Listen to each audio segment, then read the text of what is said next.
আসসালামু আলাইকুম রহমতুল্লাহি ওয়া বারাকাতুহু। আজকে হচ্ছে 2026 সালের রমজানের দ্বিতীয় শুক্রবার।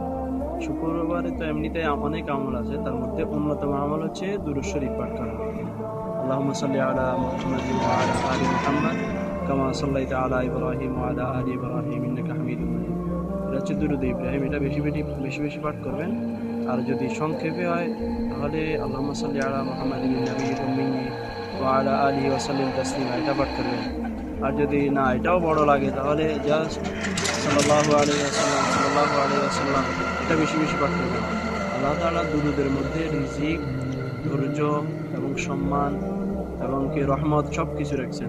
আপনি আল্লাহ নবীর উপরে দুরূদ পাঠ করবেন, আল্লাহ তাআলা আপনার উপর রাজি খুশি হয়ে যাবেন, এটা হতে পারে না। তো সবাই বেশি বেশি দুরূদ পাঠ করার চেষ্টা করবেন। শুক্রবার আমলের দিন, তো আমরা সবাই ইনশাআল্লাহ বেশি বেশি দুরূদ পাঠ করবো। আসসালামু আলাইকুম।